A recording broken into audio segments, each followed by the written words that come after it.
In this lesson, we are going to discuss non-compliance consequences. In the world of information technology, compliance is not just a matter of good business practice, it's a necessity. Non-compliance can lead to severe consequences, including fines, sanctions, reputational damage, loss of license, and contractual impacts.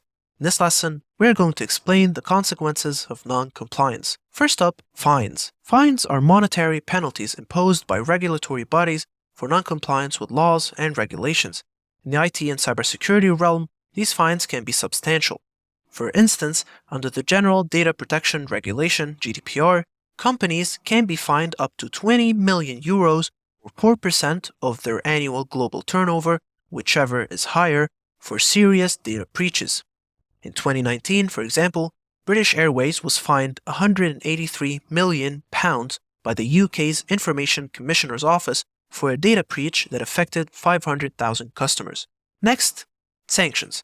Sanctions are strict measures taken by regulatory bodies to enforce compliance.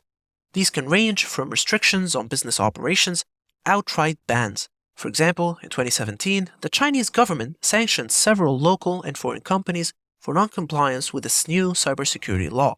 The sanctions included warnings, fines, and the confiscation of illegal income. Reputational damage. Reputational damage refers to the negative impact on a company's reputation due to non-compliance. In the era of social media and online reviews, this damage can be significant and long-lasting. Take the case of Equifax, a credit reporting agency that suffered a massive data breach in 2017. The breach, which exposed the personal information of 147 million people, severely damaged Equifax's reputation. The company faced widespread criticism, and its stock prices dropped by more than 30% in the weeks following the breach. Next on the list is loss of license. In some cases, non-compliance can lead to the loss of a company's license to operate.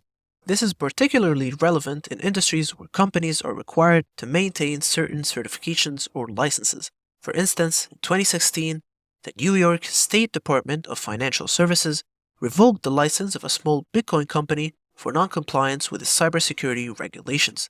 The company was unable to meet the state's stringent cybersecurity requirements, leading to the loss of its license. Finally, non-compliance can also have contractual impacts.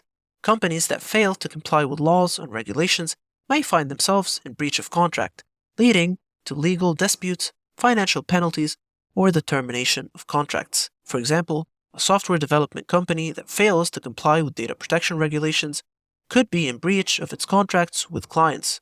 The clients could sue the company for damages, terminate their contracts, or both. So remember, consequences of non-compliance in the IT and cybersecurity world can be severe. Fines can reach into the millions or even billions of dollars. Sanctions can restrict or halt business operations. Reputational damage can lead to a lost business and a declining stock price, while the loss of a license can shut a company down entirely. Finally, non-compliance can lead to contractual disputes, financial penalties, and the termination of contracts. To avoid these outcomes, companies must prioritize compliance. This includes understanding and adhering to all relevant laws and regulations, implementing robust cybersecurity measures, and regularly reviewing and updating their compliance programs. By doing so, companies can protect themselves from the severe consequences of non-compliance and ensure their long-term success in the increasingly complex world of IT and cybersecurity.